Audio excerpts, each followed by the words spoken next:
So this is the eighth meeting of the House of Commons Standing Committee on Health. Today, pursuant to Standing Order 1082 and the motion adopted by the committee on Monday, February 24th, 2020, the committee begins its study on the subject matter of Supplementary Estimates B, 2019-20, and of the mandate of the Minister of Health. I'm pleased to welcome our panel. We have the Honourable Patty Hajdu, Minister of Health. We have Ms. Catherine McLeod, Executive Vice President, and Dr. Siddhartha Mithani, President of the Canadian Food Inspection Agency. We also are expecting Dr. Tam and others who are delayed. We will introduce them in due course. So I understand the minister has a opening statement. Normally we have 10 minutes, but I understand from the clerk that you're a bit longer than that, and I think that will be fine. So please go ahead, Minister, and thank you for being here. Thank you very much, Mr. Chair, and hello to all my colleagues from all sides of the House. It's great to be here. I will try to keep my remarks within the 10-minute allotment so that we have ample time for conversation, and I want to thank everybody for your thoughtfulness. First of all, I'm excited to talk about my mandate and to be here with my incredibly hardworking officials, Dr. Stephen Lucas, who just joined us, who's the Deputy Minister of Health. There is Tina Namifiansky, who is the President of the Public Health Agency of Canada. It's like you're arriving just as I'm announcing you. Dr. Tam, who most of you should know, if not, and yes, go ahead and give these officials a round of applause because they've been working full out for Canadians for several months, if not, well, obviously longer than that, but most intensively on the coronavirus for several months. Catherine McLeod, who the chair has already introduced, who is the Executive Vice President of the Canadian Institute of Health Research, and Dr. Siddhartha Mithani, who is the President of the Canadian Food Inspection Agency. And so, of course, as you all know, I will turn to them for more technical answers and as necessary. But I think first it would be appropriate if we did start our conversation about the coronavirus or the COVID-19 outbreak. As you know, and as I've been saying for 2.5 months, this is a situation that is very fluid and has been evolving across the globe, and we see is evolving very rapidly here in Canada as well. The number of cases in Canada and around the world continues to increase, and globally now there are more than 100 countries affected, and I'm sure you all saw that the World Health Organization has declared that this is a pandemic. However, not shocking to us because we have been acting as if it had the potential in the early days, and certainly was over the last several weeks and months to prepare Canada in the case of a worst case scenario. We obviously see rapid change globally, and indeed, as we see this week in terms of new cases and the kinds of stories that I'm sure you're all reading in the newspaper, that Canada is clearly not immune in the case of a global pandemic. And I think it's at times like this, and I will, full disclosure, spent 9 years in public health, and pandemic and epidemic is always part of a conversation, no matter what you do in a public health agency. But I think it's at times like this that we see how important it is to have a strong coordinated approach to healthcare and public health in a country. Des fonctionnaires de tous les ordres de gouvernement travaillent. Public servants at all levels of government have been working extremely long hours to protect Canadians. I want to recognize them for their dedication and professionalism in the face of this international health threat. This is the face of the leadership team that has been managing the coronavirus crisis, but behind them are hundreds, if not thousands, of health professionals that are working with them incredibly long hours. And I am enormously grateful for the amount of work that people have been putting in on this issue and to protect Canadians. The Public Health Agency of Canada is working closely with provinces and territories to ensure there's a consistent, evidence-based approach to addressing this crisis. And at the federal level, we're conducting national disease surveillance and providing guidance on public health measures. I have weekly meetings with my provincial and territorial health counterparts.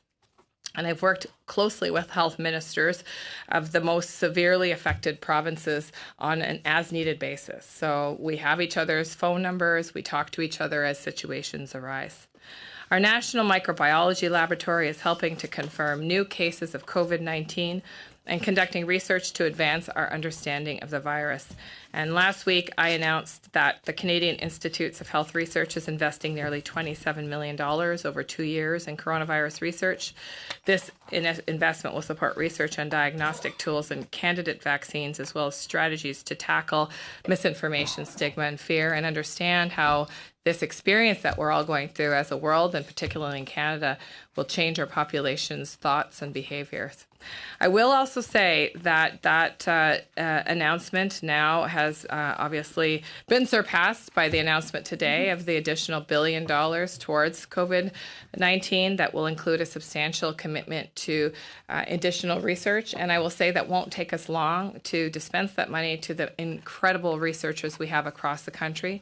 One of the things that I've been extremely proud of being part of a Liberal government is investing in science, investing in research, investing in the capacity of researchers to rapidly begin trials, rapidly begin studies. And in fact, the announcement today will ensure that the other great applications that we received will be able to move forward. And I look forward to hearing more about that as those announcements come forward. Ensuring access to vaccines and antivirals is a top priority. While there's currently no drugs specifically authorized to treat COVID-19, there are a variety of authorized treatment options that include general antiviral drugs that are being used to treat patients infected with COVID-19. And Health Canada encourages companies and researchers with drugs that could be effective in the treatment to contact the department. Clinical trials can be authorized and established very quickly, particularly in urgent situations like this. Health Canada is also leading federal workplace health initiatives, ensuring regulatory preparedness and providing occupational health and safety guidance to federal employees. À titre de ministre de la Santé, As Minister of Health, I'm focused on how this virus is affecting the health of Canadians and our healthcare system. But there is more to it than that. COVID-19. So the virus, indeed, COVID-19, has already had a negative effect on the global economy. We must prepare for the possibility of a wide range of impacts. A new cabinet committee to oversee the federal response to COVID-19. And this committee, chaired by Deputy Prime Minister Freeland, will ensure government-wide planning and proactive response to protect the health and safety of Canadians, but also to respond to impacts on workers and businesses and to ensure that the government can continue to deliver its services to Canadians across a range of scenarios. And you can see by today's announcement, this committee is working incredibly hard and very quickly to ensure that we have those responses ready and available. COVID-19 is a serious public health challenge, but we are working diligently to be ready. The government is working on all fronts to protect the health, safety, and well-being of Canadians. We will continue to work with the provinces and territories, with Indigenous communities and leaders, businesses, and community-level groups to minimize the health, economic, and social impacts of this rapidly evolving public health issue. And of course, I will keep this committee informed of any new developments as they arise, as I have been doing with Canadians since the appearance of the virus. Our response to COVID-19 illustrates the government's commitment to protecting the health and well-being of Canadians, one that I share deeply. And while my mandate as Minister of Health is far-reaching and touches many important issues, obviously coronavirus is taking an enormous amount of energy and time. I will reassure you that the other work is proceeding under the wise leadership of Deputy Lucas, and I appreciate the hard work of Health Canada to make sure that the mandate items that are in my mandate continue to have a path forward. So as Minister, I am leading the government's work to strengthen public health care for all Canadians. And we're working towards a national universal pharmacare program so that Canadians can access the prescription drugs they need without worrying about the cost. We've already strengthened our regulatory approach to pharmaceutical pricing, and this will help lower the prices Canadians pay for patented medicines and make pharmacare more affordable. And Budget 2019 provided support for Canadians who need access to high-cost drugs for rare diseases, as well as funding to create a Canadian drug agency, which will lower drug costs even further. And while access to medication is an essential element of health, Canadians must also have access to a doctor or a primary care physician when they need one. This is especially important when faced with an emerging crisis as we are facing now. Our goal is to ensure that each and every Canadian has timely access to a family doctor or a primary health care team. And because there can be no true physical health without mental health, we're working to set national standards for access to mental health services. It is incredibly important that Canadians have access to mental health services when they need them. Canadians should also have better access to home care and palliative care. And I'm pleased to say that we've made progress through the Framework on Palliative Care in Canada and our supporting action plan, which aim to make home care and palliative care more accessible all across the country. For some, having access to medical assistance in dying, or MAID as it's known, is an important aspect of end-of-life care. As you know, a few weeks ago, the Minister of Justice and I introduced amendments to the existing MAID legislation, and the proposed amendments are designed to make MAID more accessible to those who qualify for it while ensuring that vulnerable individuals continue to be protected. As Minister of Health, I am also focused on addressing problematic substance use.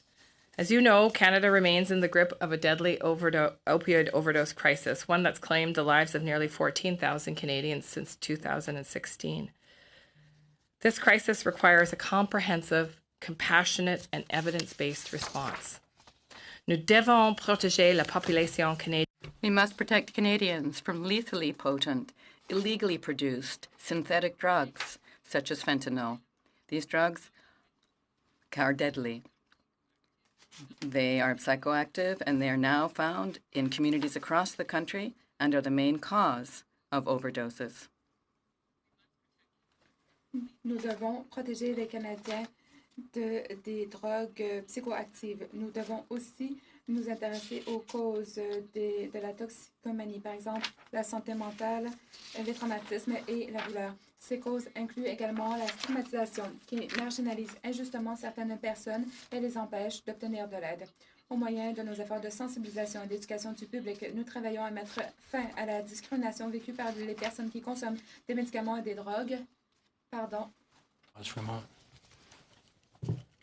Oui, ça fonctionne. It works. Okay, thank you. We are working to end the discrimination that is experienced by people who use substances to make it easier for them to get the care they need and deserve. Managing the health risks that Canadians face doesn't stop only with opioids. We continue to be concerned by the number of young Canadians who vape, and we've taken action to restrict the promotion of vaping products where it can be seen or heard by youth. We continue to play an active role in mitigating the impact of drug shortages on Canadians, working closely with provinces and territories, manufacturers, and others in the supply chain so that Canadians have access to the drugs they need.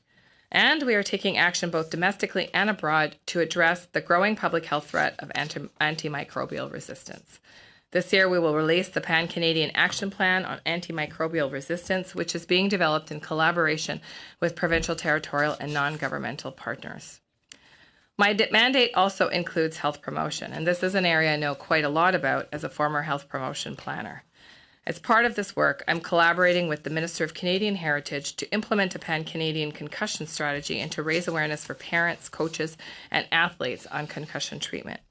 This includes the Concussion Harmonization Project, a comprehensive evidence-based approach to addressing concussions wherever they occur. Canadians living with autism spectrum disorder have diverse and often complex needs. To address these needs effectively, everyone needs to be involved, from all levels of government to service providers on the front lines and to families. That's why we're working collaboratively with all of these stakeholders towards the creation of a national autism strategy. La recherche est essentielle. Research is essential to the work we do in the health portfolio and is the foundation of our evidence-based approach.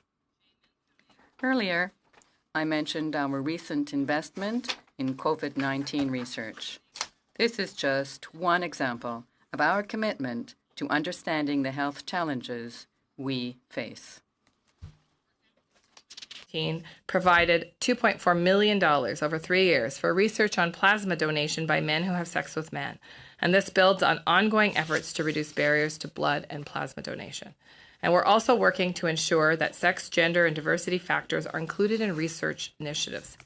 This includes providing additional funding for grants to study issues that intersect with race, diversity, and gender. I would now like to speak to the expenditure authorities of my portfolio. If approved by Parliament, these supplementary estimates will provide the health portfolio with an increase of $34.1 million in spending authorities. This represents an increase of 0.6%. Let me begin with Health Canada, which has a budget of just under $2.7 billion. This will increase only slightly with the supplementary estimates and we're not requesting any new funding at this time. However, some funds are being transferred to and from the department to better support government health priorities. Next, the Public Health Agency of Canada is seeking voted authorities of $13 million and transfers of $1.8 million. And this new funding will go towards initiatives that address a number of key priorities, including dementia, health challenges faced by Black Canadians, the drug overdose crisis, and health data collection for the Métis Nation. I will turn now to the Canadian Food Inspection Agency. In 2019-2020, this agency is expecting to receive an increase of $3.8 million. This funding will be used in part to lead a cluster of science-based departments and agencies in renewing the Government of Canada's science infrastructure.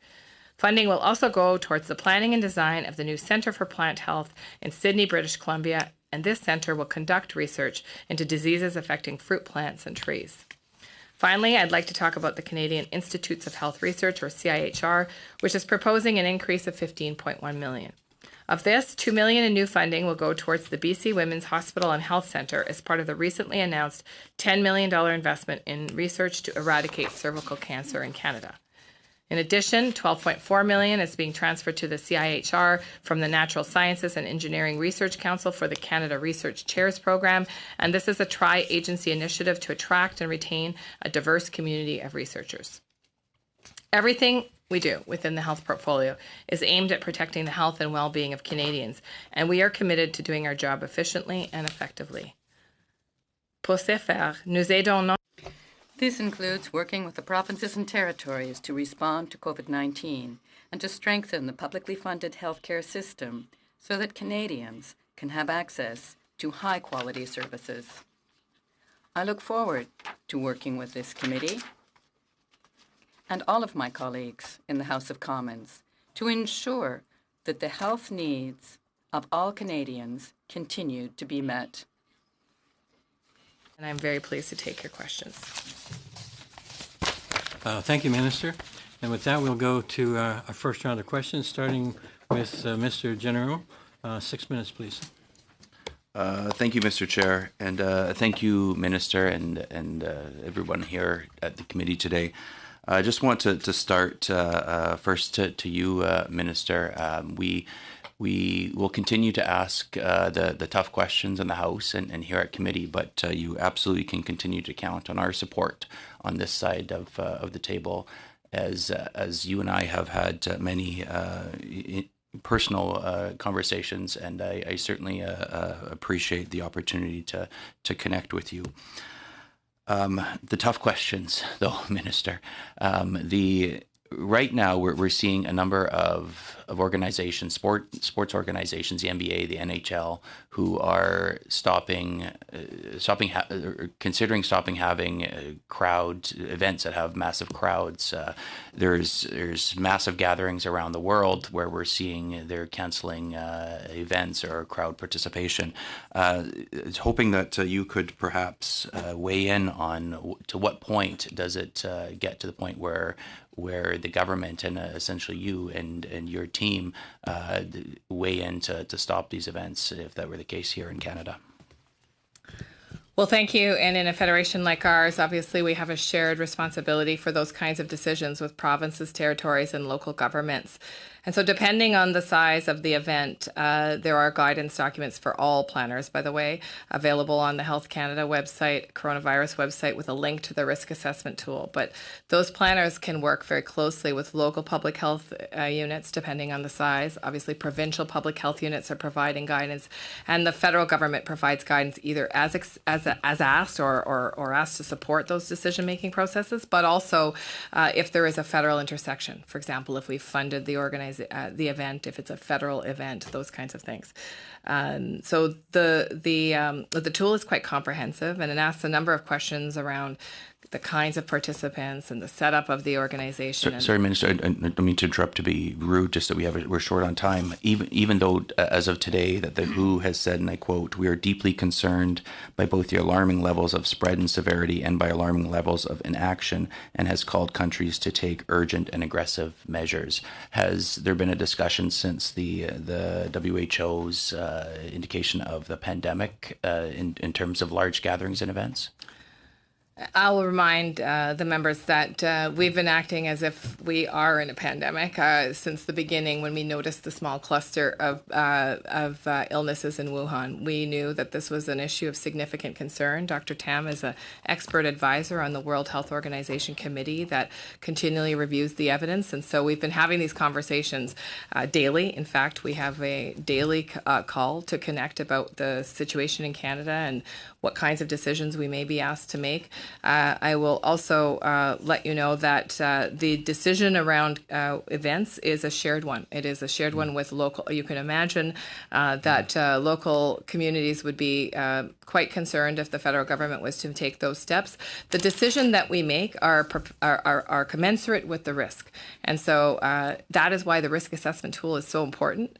It actually provides a guidance to understand whether or not, for example, there is anybody with coronavirus in the community, whether or not the decision to cancel that event is commensurate with risk. Dr. Tam, would you like to say a few more words, if that's okay with you? Yes, please, Dr. Tam. Yes, so the WHO did call this a pandemic today. But really the key message is that all countries can still change the course of this pandemic by doing a number of things. I'll go through them very quickly, but I believe we're already doing them. So first of all, they're asking countries to be prepared and ready. And we have been preparing ever since the beginning of the start of this, to detect and then to protect the population and to treat if necessary. I think the detection is very important. We've been setting up surveillance systems and laboratory testing since the start. And third, to reduce transmission. Maybe I'll pause on that in a minute to talk about the mass gatherings, to innovate and learn. So to reduce the transmission, there's now this hashtag, which is flatten the curve. So, you don't want a pandemic to look like this and it's inundating your health system. You want to flatten it and sort of reduce transmission so that it goes down to a level where your health system can actually cope. This is where the individual case identification that the provinces are doing right now is very important. They identify the case, their contacts, put them into Dr. Tam, sorry to interrupt. I want to get back to that because that's certainly important. But knowing that I just have 1 minute left, just want to ask one more question, if I may. We saw that the Prime Minister send a letter to the premiers asking for a state of readiness. Obviously, we thought that it would have happened earlier, but regardless of the point, do we now have an accurate accounting of masks, beds, tests, ventilators that you, as the head of the Public Health Agency, are comfortable with? So I co-chair the Special Advisory Committee with the provinces and territories, and underneath which is the Logistics Advisory Committee. That committee has been gathering information from all jurisdictions, but it is up to each of the provinces and territories to define what they have and what the gaps and needs are. Our role right now is to coordinate any addressing those gaps, such as through bulk purchasing programs, etc. But they retain the actual numbers of what it is that they have, but tell us what it is that they need further. And I think with some of the announcements this morning, there'll be some support to actually go ahead with some of those purchases as well. So we account for everything, including PPE, lab supplies, ventilators and other equipments that the jurisdictions might need. So you're confident, though, that we have everything we need? I think that's an ongoing assessment, and these types of purchasing is not just one time.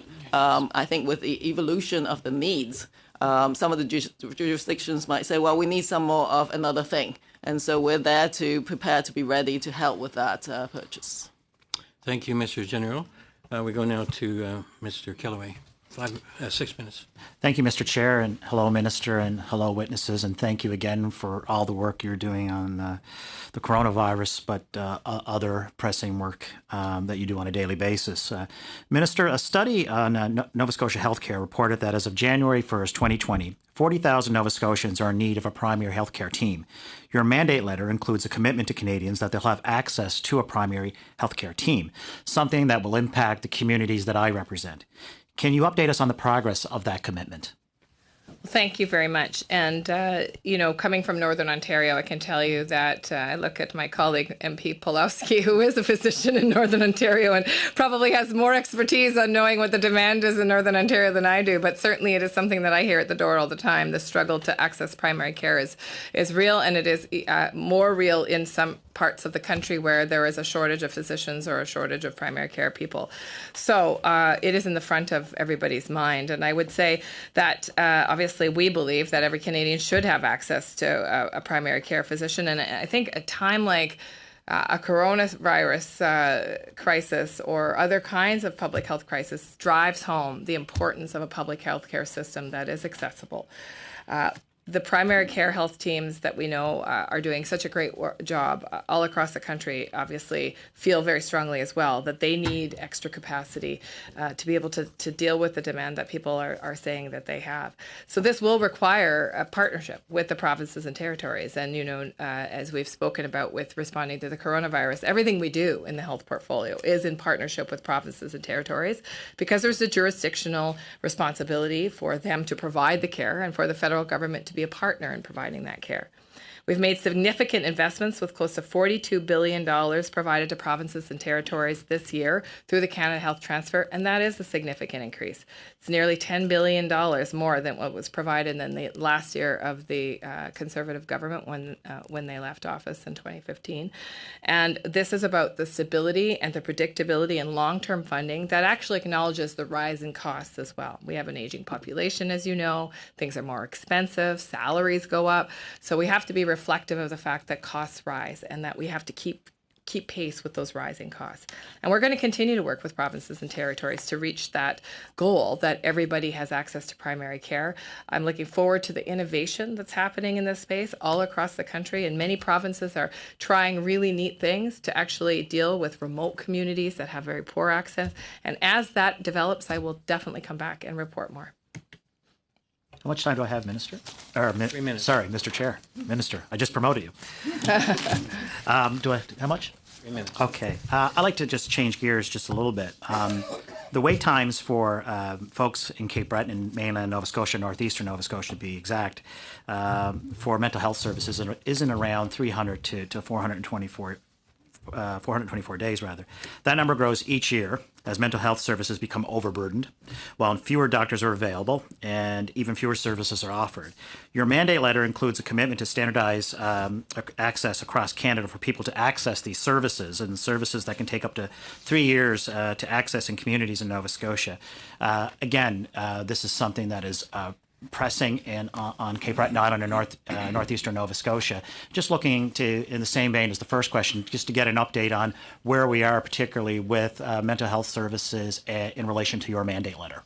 Well, first of all, thank you for the very important question. And I think as far as we've come in terms of talking about mental illness, there's still such a huge stigma involved. And talking about the fact that you personally might have struggled or struggle with mental illness, or that a family member does.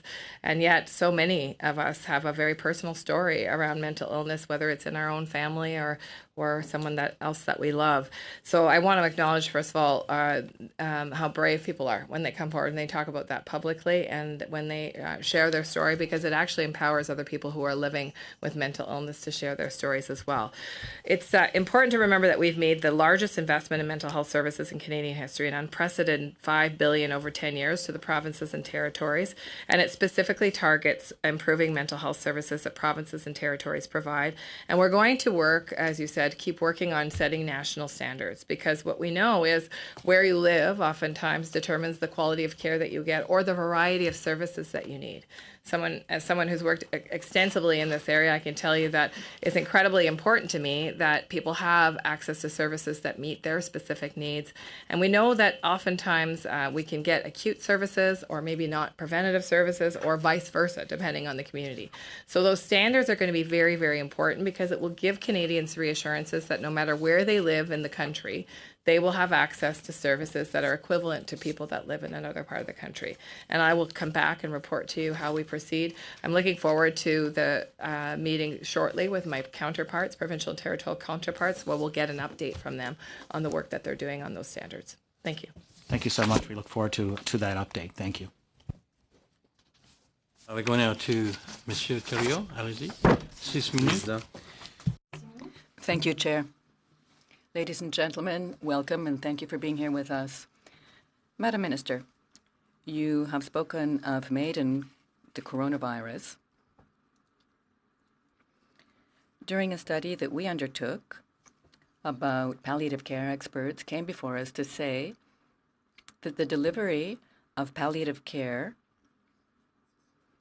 depending on which depend on the Quebec system or of the various other provincial systems, should be carried out in a more harmonized way, linking cures and hospital services and palliative cares, and that in certain cases palliative care might be offered more sooner, and thus people might be able to use palliative care earlier, and that this indeed would save a good deal of money as well if palliative care were offered at home. For that to happen, those who are delivering the care will need money to do so. We've also spoken about funding coronavirus activities here, but the Council of Quebec is asking to return to 25%, and 25% over a number of years is not too much, and had, by the way, in 2015, the federal government brought in progressive improvements in healthcare transfer. We would already be up to $4 billion. We would already have that much to deal with COVID-19 and provide better home care, better home palliative care. Is it your intention to raise the health care transfers? I thank my colleague for the question. And I think it's comprehensive in that it, first of all, addresses the need to invest in healthcare on a regular basis. That's addresses the rising cost of care. And I mentioned in my last response that that's exactly our intention. $49 billion this year, a significant increase. And that was specifically to help healthcare, public healthcare, start to adjust to the increasing costs that all provinces and territories are facing.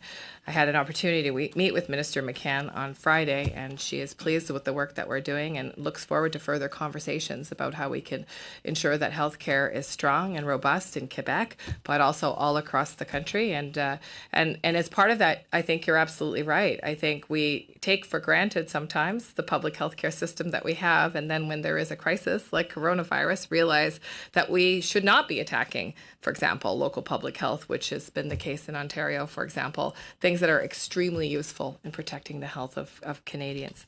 So we will continue to make those investments. No? Translation? Yeah? We will continue to make those investments, and we will continue to work with provinces and territories on escalators that are responsible and that meet the needs of Canadians. And I'm looking forward to the meeting with my colleagues about transfers in very shortly, in early May. I will also say, in terms of palliative care, home and palliative care, there was an additional $11 billion transferred to provinces and territories for directly funded to provinces and territories over 10 years for home and community care, and that's including palliative care. We know there's always more to do, and we know that better palliative care is something we hear all the time, but I certainly think this is an important step forward in that work. Vous êtes conscient que les coûts de système sont... And the system costs are 5.2%. So we would need to ensure that we increase by 5.2% over a certain number of years in order to be able to deliver the care. I will now speak to the coronavirus. You said earlier that you have been managing this crisis as of the outset based on its being a pandemic. Well, I doubt this very much. And with all due deference to your expertise, allow me to continue. We can, of course, continue to inject money and sums to help the provinces and Quebec manage. But this is a federal jurisdiction. It's up to the federal government to protect and detect and to decide on containment measures, especially, let's say, at the borders. So far, the latest news isn't very good news, considering what people working at the borders are telling us now. So will you be tightening the borders? At this point, your approach seems to be, well, we'll keep people informed and they'll decide what they should do, what best practices would be for them to adopt to protect themselves. When will public health step up and make decisions, deciding that clear directives need to be given to border agents, and when will the feds take responsibility for tightening things? I think I'll turn to Dr. Tam, but I'll first of all say that we've been using science and evidence to make the decisions around borders, and I'll point to you to Italy, who had some of the strongest border measures in the G7, who closed their borders, in fact, to China, and then all of a sudden had an incredible outbreak. And that's because, and there's, of course, the science will settle this as well, but there are some speculations that that is because, of course, people came in from a whole bunch of other routes that were not as direct. Instead, we chose to use World Health Organization recommendations that said that it is much better to have targeted measures at the border that helps you identify people who are coming from severely affected areas, and that can help you ensure that you know who's coming in, that they have the information about what to do, and that we can also monitor them as they self-isolate. So the first location that was added to the screening kiosk was Hubei. I will remind people that when they come from an affected region, they were met by CBSA and public health officials. CBSA would pull them aside, ask them some questions about their health. Public health would work with them if, in fact, they were symptomatic and transfer them to the local local health facility. If they were not symptomatic, then they were asked to self-isolate at home with a mandatory requirement to check into public health within 24 hours. And we've got evidence that there was a very high compliance rate. We added Iran as a country of concern as well, because Iran had obviously cases that in fact weren't detected until we'd identified a case from Iran. But I will also remind you that a virus does not know borders. We have over 100 countries now that have coronavirus in their country. No country will be left unaffected by the time this is over. We are certain that this is the right approach to use our health services appropriately with the goal of protecting Canadian wellness and health. That we have to take decisions that are actually about protecting the health and safety of Canadians. We can't take them because it feels right. We can't take them despite the evidence. We have to use science and evidence. That is the primary responsibility I feel as a Minister of Health, that I will use the evidence that is provided to me from international organizations, from our leadership team, to make the right decision with the goal of ensuring that Canadians stay healthy. So I'll turn to you, Dr. Tam, if you want to say a little bit more about the science behind borders. Well, I think that in the public health domain, we certainly have to remember that borders are not a solid wall, as I've just said. They're but one layer of protection. And it is never a perfect layer. And I think the more numbers of countries are affected, you can imagine that trying to screen people at the borders becomes a much more ineffective means of addressing the coronavirus outbreak. But nonetheless, we do use a very rigorous risk assessment. And we've put several countries also on our level 3 travel health notice, being China, Iran, now all of Italy, some areas of Korea. So, but you have to focus your efforts. Otherwise, you're telling every single or screening every single traveler. So what we have chosen to do, which I think is really important, is telling every international traveler that they must, when they come back into Canada or come into Canada, to watch for symptoms, immediately go home if they're sick, and then call ahead to your health system. It is not manageable with over 100 countries having coronavirus. You need to shore up your health system, protect the vulnerable, such as long-term care facilities, hospitals, and protect your health workers. But it is a massive societal effort. This is every aspect of the public health system is already turned on and fully alert.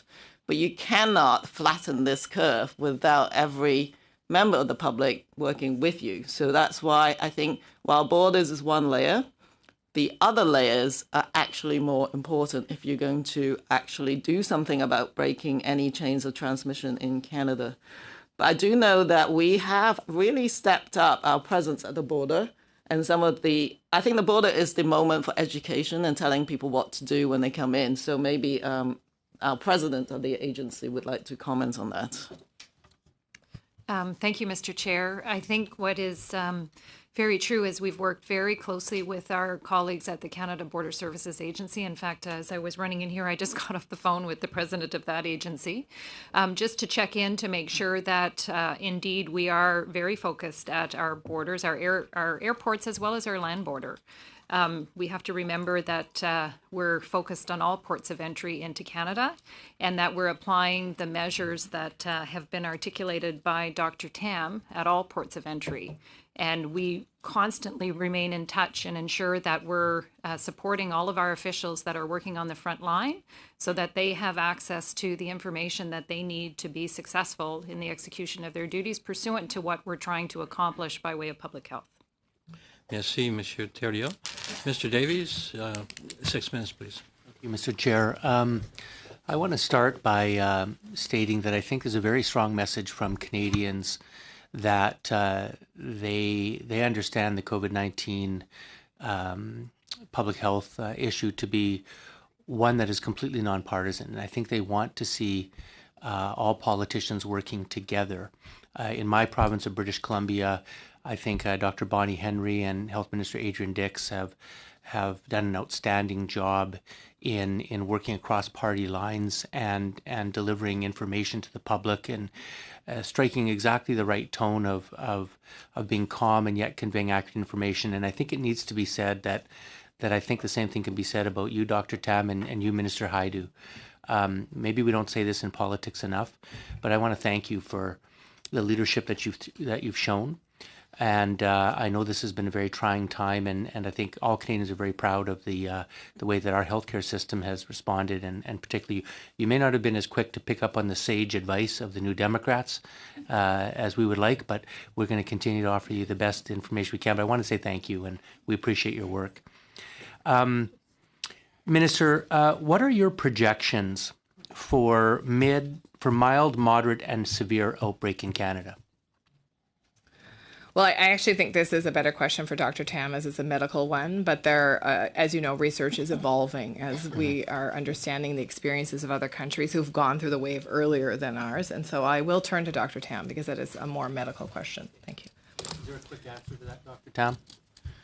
Well, I think this virus is a very interesting virus. It's a bit unusual in that it can spread better than SARS and the MERS coronavirus. It is the first coronavirus that actually caused a pandemic. It is probably a virus that has hit the sweet spot. It is not completely lethal, so there are people with mild illnesses and a range of clinical symptoms who can transmit the virus, for instance. So the severe end of the spectrum is to people who are older of age and with underlying medical conditions, but there's a bulk of the illness in the working age adults. We're not seeing it much in kids. So I think if you looked at the full range of mild, moderate, and severe, and looking at the likelihood of exposure versus the severity of the disease, this is hitting about at a sort of moderate or medium kind of scenario. However, viruses always have surprises, which is why we have to keep monitoring it, because it may change the trajectory. Well, I'll tell you the reason I asked Dr. Tam is today, just in fact an hour ago, I think the Danish Prime Minister announced that a widespread COVID-19 outbreak could overwhelm Denmark's health system, and I think we're seeing that in Italy. There are reports coming out of I think it's their ICU system being severely overloaded. And my question is you know, there's been alarms raised by the hospital system, by doctors, about whether we have enough masks, whether we have enough ventilators, whether we have enough negative pressure rooms, whether we have the diagnostic capacity, whether we have enough critical care beds. And I'm just wondering how you can properly plan for that, for the resources necessary, if you don't have an accurate assessment of what kind of numbers you're at least, or the range of numbers that you're expecting. I mean, are we looking at 5,000 cases, 10,000, 20, 100,000? Do you have that kind of assessment that you can share with us? So we plan for a range of scenarios. Some, you know, planning for a worst case than you actually might see is probably a prudent measure. So some of the scenarios looks at the facts as we know it, which is the proportion of people who are mildly ill. That's like 80%, followed by a sort of 50% group that's going to be ill enough to go into the hospital, followed by a smaller group, like 6%, that demands ICU care.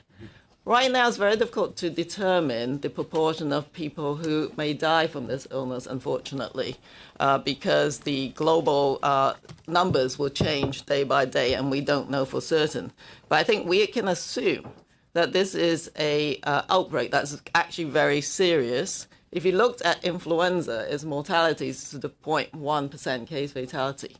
Right now, the best estimate is it could be just under 1, depending on which country you're in, whereas a pandemic influenza is going to, the worst one is going to be like 1 to 2%. So if this is close enough to the 1% case fatality, it is a very serious situation. But having said that, we can change the course. Mm-hmm. We're changing the course by doing all these massive pieces of work that the public health system I have to interrupt you because that's really not my question, and I have other questions I want to answer. But I'm still not getting an answer really from this government. I want to know numbers. I want to know, are we talking, well, you have to plan for this. Surely you have numbers that you're expecting. A mild outbreak is 1 to 5,000 infections. I think we're at about 80 or something today, ballpark. You know, can we expect 1,000 or 5,000? Do you have those numbers or not? And for some reason, I've asked this question repeatedly. I'm never getting an answer from the government. Why is that? And how can we plan our resources if we don't have a general idea of what the transmission or infection rate is going to be? Well, Mr. Chair, thank you for the question through the chair. I think what Dr. Tam is trying to say is we have no certainty of what the numbers are, but we are planning, as she indicated, for the worst case scenario. And I think it's irresponsible to give you a number because we don't know, because the science is not clear, because there are a range of numbers that have happened in various countries. There are a range of estimates, but I would say that it's safe to assume that it could be between 30% of the population that acquire the COVID-19 and 70% of the population. Mm-hmm. This seems to be an acceptable range. I realize it's a large range, but that is actually what is our best guess from a science and evidence perspective. You've kind of anticipated where I was going because that's exactly what the U of T researchers have just predicted their modeling would show. If that happened, then we know that Canada has 4,982 ventilators, mechanical ventilators in Canada. If we hit infection rates of that and there's a 5% requirement for ventilators, then that means that we don't have enough ventilators in Canada. Well, that means we don't have, so through the chair, and if I can just answer this, I think it's an important clarification. Mm-hmm. That might mean that we don't have enough ventilators in Canada at that range if we didn't acquire any more, if everyone got sick all at once. And I think that's why the part two of Dr. Tam's answer is so important, because the intent of flattening the curve is so that everyone doesn't get sick all at once, so that we don't see a severe peak, and so that we can actually support our healthcare system to manage severe illness at that higher level in a way that's much more predictable, and that we have the time and the ability to ensure that we can procure the additional materials that they would need as that illness continues. So part two of her answer is very important. We all have a role to play in reducing the curve. The curve the extreme peak of illness all at once is what actually puts your healthcare system into crisis. And the goal that we have had all along is ensuring that as we deal with the coronavirus, we reduce and we flatten that peak so that not everyone gets sick at once and so that we don't end up in a surge capacity Let's in hope hospitals. not. Well, obviously, let's hope not. I think all of us around this table would agree that this is a national emergency and crisis, and that we need to actually make every effort as Canadians and as leaders to be informing the people that are listening to us. Thank you. Thank you, Mr. Davies. Mr. Weber, 5 minutes. Thank you, Mr. Chair, and thank you, Honourable Minister, for being here today in the panel, and Minister for being here for 2 hours as well. In my 4.5 years on this Health Committee, to have a minister here for 2 hours is unprecedented. So kudos to you for being here for the whole time. I do have some questions on blood donation. Canada relies on voluntary blood donation for critical surgeries and life-saving transfusions, and many of those donors are seniors. In fact, 37% of Canada's active blood donors are seniors.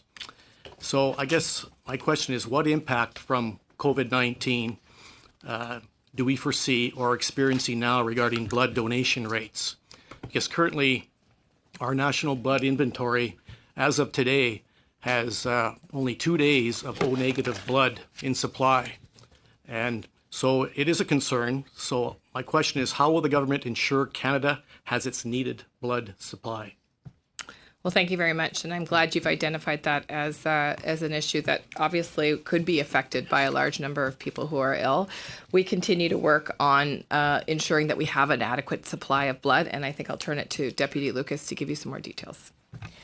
So this is an area that we're actively monitoring through our regulatory function to ensure the safety of the blood supply at Health Canada, and through work with Canadian Blood Services and AMEC Quebec. If we need to turn to other donors to increase that, those efforts will be taken. But it is an area of active monitoring to ensure that Canadians have access to the blood they need for operating. Would it not be something that you'd want to take an active role on right now in increasing the blood supply right now before a possible pandemic occurs here? Again, we rely on the operators of the blood system. We are in communication with them in terms of them monitoring, and they will take the actions, and we'll ensure the safety of the blood. Appreciate that. Looking through the supplementary estimates here, I know that this particular number is under the Canada Revenue Agency, but it is close to $5 million on funding for the Advisory Committee on the Charitable Sector, the Canada Workers Benefit, and the Organ and Tissue Donor Registry. I find that interesting, $5 million there, but I do see under the Department of Health in the supplementary estimates that there is $500,000 for creating a pan-Canadian database for organ donation and transplantation. So can you, Minister, let us know if the federal government has now reached an agreement with the provinces and territories to create a national organ donor registry? If not, what is this money for, and what is a pan-Canadian database if it is not a national registry? Well, thank you very much. And as you know, organ and tissue donate, and clearly you are well immersed in this area, and thank you for being so, because it's a really important part of obviously our medical system, that we have organ and tissue donation, that we have an adequate blood supply, and I'm glad that someone has their attention turned to that, and that's why we're developing a pan-Canadian system that'll help more Canadians get a transplant, supported by over $36 million from Budget 2019. We're working right now with all levels of government and stakeholders to ensure that we can have a pan-Canadian system that meets the needs of Canadians, and it's building on the significant investments of $70 million to support the Canadian Blood Services donation and transplantation efforts, and an additional $100 million towards research. So have we arrived there? Not yet, no, but that is work that's ongoing, and Great. I share your passion for it. Thank you. Thank you. It's not a database. It's I would just contribute as well that we are working specifically with the Canadian Institutes of Health Information to help strengthen that information, which will support the initiative the Minister spoke to. Excellent. Okay. I do want to switch now my questions over to Lyme disease, the issue of Lyme disease. And I know, Dr. Tam, I think every time you've come to this committee, I've asked you questions on Lyme because it is also another passion of mine. And you, in the past, have always talked about the three pillars for Lyme disease: the surveillance, the education and the awareness, and guidelines and best practices. But I've often brought this up, Dr. Tam, there is no fourth pillar. The pillar that I suggest there be, and that is support for those already suffering from Lyme disease. So, these Lyme sufferers, they face many employment, financial, medical, and mental health issues, and they feel abandoned, Dr. Tam. So what specifically will the minister be doing to ensure that those suffering with Lyme disease are better taken care of? Well, I'll start, and I'll see if Dr. Tam wants to add anything else. But I will say that, again, from Northern Ontario, this is something, and I look to Dr. Pulowski again, just because he's our ER doc at Thunder Bay Regional Health Sciences Centre. But I will say that, again, Lyme disease is something that we are acutely aware of in many parts of the country, and obviously related to climate change as we see ticks climb up into even more northern parts of our country where they were not very common, if at all, present in years before. And so the investment of $20 million for health-related climate change programs, most dedicated to Lyme disease, funding research on diagnosis and treatment. So the treatment component is important. Part of it is my concern. And so the research on treatment, because of course it is an area that there is still lots to learn about how to treat people that are struggling with Lyme disease. Educating Canadians about prevention. Obviously, the best dollar you'll ever spend in healthcare is prevention, and supporting the training and of health professionals and screening, and then of course monitoring the tick spread. And I think in terms of care for people that are living with Lyme disease, obviously this is an ongoing challenge because it is such a lengthy illness for some. Certainly, I think we can all do more to ensure that our provincial and territorial counterparts are well aware of the kinds of supports that people could have, and obviously the work that we're doing to try and ensure that people have better supports in terms of VI and better supports in terms of other income measures that can go a long way in terms of the disease and how long people are off when they are ill. Thank you. Thank you, Minister. Thank you, Mr. Weber. We go now to Dr. Pulowski, 5 minutes. Minister, your mandate letter says one of your things you're supposed to do is to raise the bar on openness and transparency. And in light of this, I want to ask you some very specific questions about preparedness for COVID-19, and it's open to anyone in the panel to answer the question. So I want to get back to Don Davies' point about ventilators. That's one of my major concerns as well. But let me just set up this scenario. So in Dr. Tam has already told us the numbers are 6%, but say you use 5% of people get very serious disease, perhaps needing an ICU. So if we had an epidemic in a place like Thunder Bay of 1,000 cases, that's well less than 1% of our population. Not that many, really, but still, with 1,000 cases, that equals 50 people who might need ICU or a ventilator. Now, Thunder Bay Hospital has 22 ventilators that are always full. If we intubate someone in an emergency room, there's always an issue of, is there an open ventilator in ICU to look after them? So we apparently, because of the Critical Care Services of Ontario program, which was put into place under H1N1, there is some backup ventilators, but that's 4 ventilators. We have 50 new cases that we want to put on a ventilator. So what are we going to do in order to ensure that people who need a ventilator have a ventilator? And to Don Davies' point, he said there was something like 5,000 ventilators in Canada.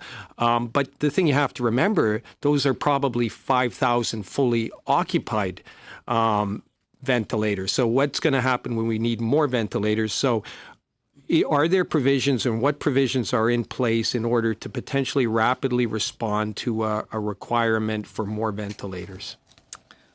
Thank you very much, MP Pulowski. And through the chair, I'll say that that is a big part of today's announcement, the $500 million for provinces and territories that can be rapidly accessed. This isn't going to be an apply and wait for the results of your application. This is about rapid cash infusion into provinces and territories so that they can have what they need immediately. We're also working on a joint procurement of ventilators with provinces and territories, and we'll have more to say about that as that unfolds.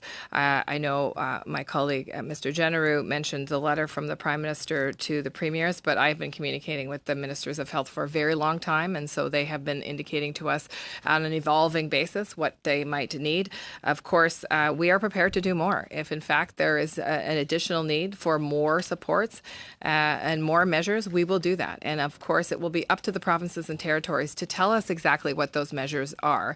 We have a federal jurisdiction responsibility to ensure provinces and territories have what they need, but they also have to determine for themselves how they will deal with any surge. And, again, I think it's a good time to remind everyone that what we're hoping to do together, collectively, as a Canadian society, is to flatten the curve and to make sure that we don't see a surge of activity. Having said that, should we see that surge, this is the primary importance of today's announcement. Has there been any consideration of creating a rapid response unit or perhaps using the military DART program if required? Because okay, maybe you get another 50 ventilators for Thunder Bay, but you need the personnel, you need the space, you need the backup for those ventilators. Have we considered using DART or creating something similar to DART so that if necessarily we could rapidly respond should there be an outbreak in one specific municipality or area?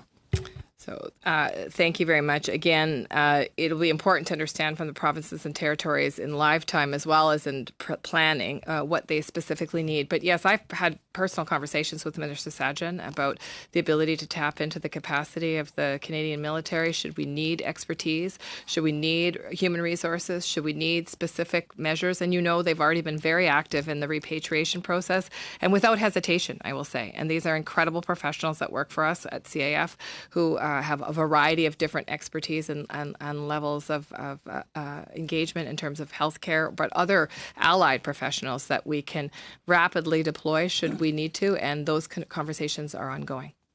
Lastly, okay, so my understanding about 15%, 20% of the cases are more serious cases. So again, scenario in Thunder Bay, 1,000 people. That's 150 to 200 people possibly requiring hospitalization. Thunder Bay Regional, like almost all hospitals in Ontario, is full to capacity. People who are admitted are waiting in emergency room without beds. What are we going to do when we have to find beds for another 150 to 200 people? Are we actively looking at finding alternative beds, alternative institutions using, as they did in Washington, hotels? In Thunder Bay, our former psychiatric hospital, if required, in order to meet that surge capacity? Short answer is yes, and those conversations are ongoing with provinces and territories right now to determine what facilities they might anticipate needing in a worst-case scenario, in a severe surge, and how we can be of assistance in ensuring that we procure those spaces and support them as they set them up. Thank you, Dr. Pawlowski. Dr. Kitchen. 5 minutes. Thank you, Mr. Chair, and thank you, Minister, for being here today, and as well as you're supporting people with you. I appreciate that, and thank you for everything that you've done. Science, as you've mentioned, is a very important thing, and the good thing about science is, number one, making sure that the people that are providing that science have the proper qualifications to provide that science. They also oftentimes come up and give us numbers, and so I'm a numbers person. And I like to see numbers. And Minister, you talked about numbers of 30 to 70%. So my question to you is basically, how many tests for test kits do we have in Canada today? So I will turn to our Chief Public Health Officer to answer questions around testing. Thanks. Well, we have a federal, provincial, territorial network called the Canadian Public Health Laboratory Network.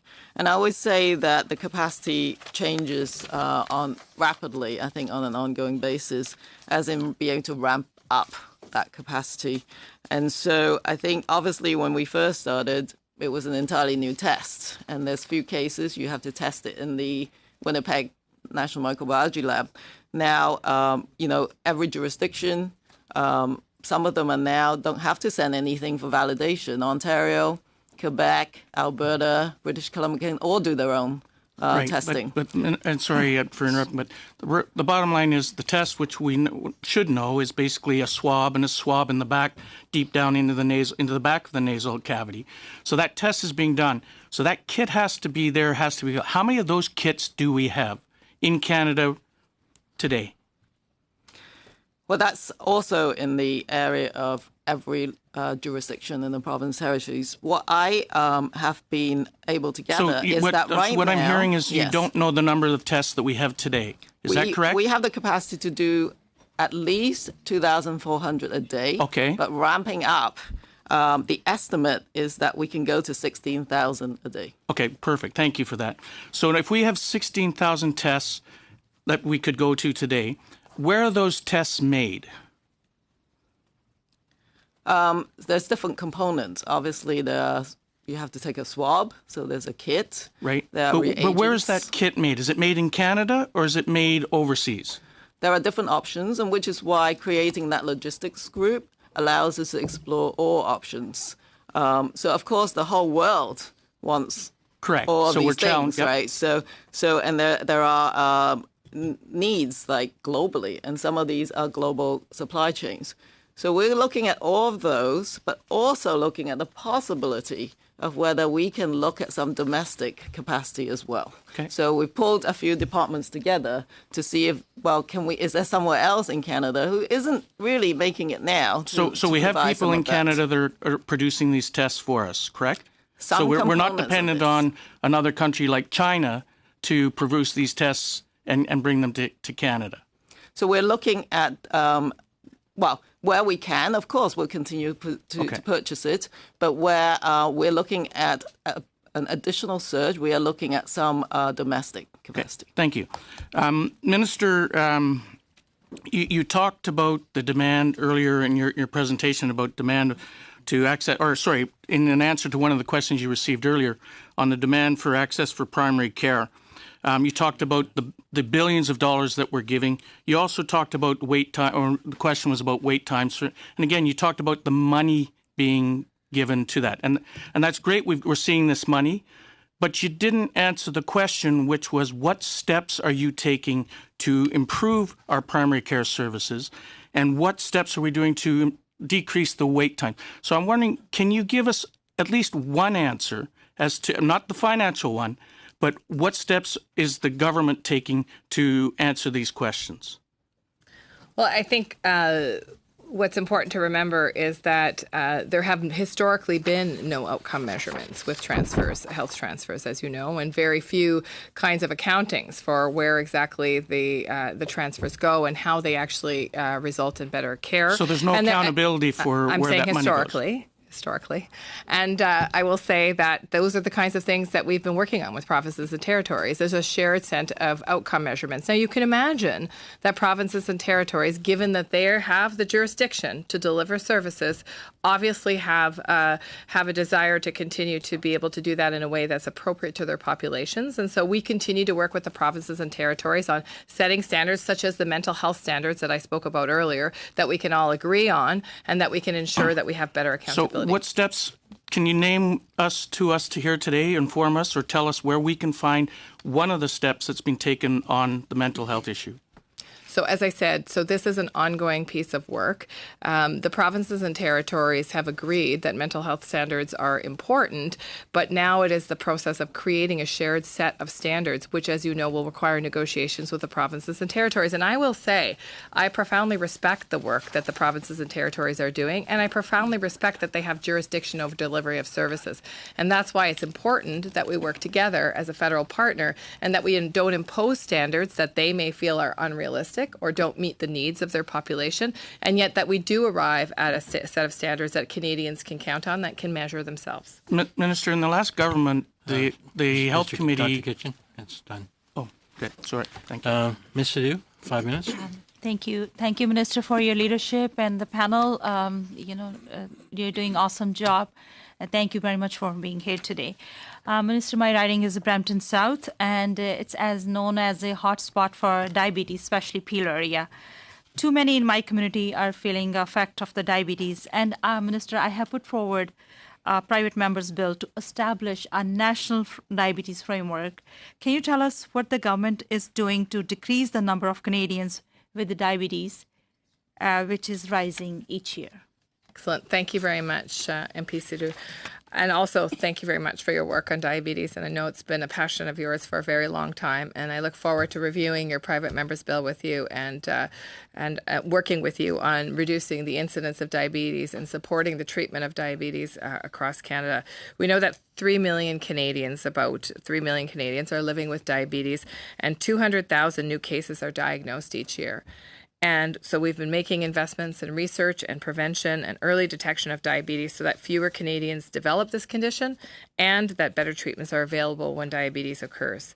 Over the last 5 years, we've invested approximately $229 million towards diabetes research, with over $48 million funded in 2018-2019 alone. And we've recently launched an initiative to celebrate 100 years of insulin, accelerating Canadian discoveries to defeat diabetes. To date, it represents a total commitment of approximately $47 million over 7 years, $29 million from CIHR, $18 million from a range of provincial, national, and international partners. I think the work will continue, and I think some of the work that we do as federal politicians around improving people's quality of life, increasing the Canada Child Benefit so people have access to fresh fruits and vegetables, ensuring we have a Canada Food Guide that's based on evidence so that it helps inform better eating, the work that I will be doing on the Canada Healthy Eating Strategy, including nutrition for children. These are all measures that we can be proud of that will reduce the incidence of diabetes in Canada. Thank you. And my second question, your mandate letter induced a commitment to lead work with the support of the Deputy Prime Minister and with other ministers to strengthen Medicare and renew our health agreement with the provinces and territories. I'm from Brampton. Brampton has one hospital, Brampton Civic Hospital, is chronically underfunded and faces overcrowding and hallway medicine on a daily basis. City of Brampton declared health emergency. What work are you doing with the province of Ontario to ensure that the people of Brampton can access the services they need to stay healthy? And as you know, thank you very much. And we've met actually about the City of Brampton, you and other Brampton area MPs, to talk about the challenges that the Brampton Hospital faces. And it is profound, and it is not unlike other communities that are serviced by one hospital. And so I understand the struggle for Brampton residents in terms of getting care that they need. But I will also say that the significant investments we're making, the $42 billion, for example, that I mentioned before, that will happen this year through the Canada Health Transfers, is an important step towards improving healthcare access for all. And I will also say that the work that we'll be doing on ensuring everybody has access to primary care services will reduce the load on places like hospitals. We know, and again, I refer to my colleague who very recently has practiced at the Thunder Bay Regional Health Sciences Centre, that sometimes people end up in hospital or in emergency rooms because they don't have access to primary care and they can't actually get a different level of care. And so the work that we'll do on improving access to primary care will also help decrease the burden on hospitals all across the country. I'm looking forward to doing that work with my colleagues. Thank you very much. And my third question, Canadians pay too much for prescription drugs. And in the last parliament, in the Health Committee, we conducted a study on national pharmacare. What are you doing to move us forward on national pharmacare so no Canadian can make a choice between medication and paying their bills? Well, I think it's you're absolutely right to indicate that too many Canadians have to make choices that lead to poorer health outcomes or make them unavailable to actually continue living in a healthy way. And so that's why we've taken such important steps on the National Pharmacare Program. As you know, in Budget 2019, significantly invested so that we can move forward the Canada Drug Agency. I'm working with provinces and territories right now to assess their capacity and their desire to move forward. And of course, we will continue this work. It's very important that we all work together to ensure people can afford their medication, that can treat their illnesses, that can prevent further illnesses, and that can keep them healthy and active in their communities. Thank you. Thank you, Ms. Sidhu. We go now to Monsieur Thériault. 2 minutes et demi. 2.5 minutes. Oh, my. 2.5 minutes. I may cut you off, ladies and gentlemen, with apologies. You have very cleverly, Minister, earlier responded to my question about structuring investments that the healthcare networks require in order to deliver healthcare, what they need, and they even came to a consensus on this, consensus being rare, of course, in this area, that at least 5.2% is required. Quebec has always said that it needed at least 6%. You've invested $500 million, in particular, to support the health preparatory activities you've been speaking of today. 5.2%, that's 17 million, but we do need recurring transfers. And I've not heard in your responses any undertaking to that effect to ensuring that those who do have the expertise, who are the experts, have continuous funding to be able to plan service delivery. If you can create programs and tag funds for specific activities, and you need to invest in management services to manage your programming across the country, that's fine. But what the health systems need is funds to spend on the front line, directly on the ground. So will you or will you not respond to Quebec's and other provinces' request of 5.2% in transfers for all the reasons we have mentioned, including better management of public health, medical aid in dying, and palliative care, and so on? Much for the question, and we know that there's an incredible pressure on healthcare systems, and that's why we've been working so hard with provinces and territories to increase the escalator so that we can actually address the growing costs of healthcare across the country. As you know, all provinces and territories now have a commitment from the federal government of a 3% growth each year, or nominal growth tied to the GDP growth, which obviously it's the greater sum of those two. And we're tracking the level of provincial spending.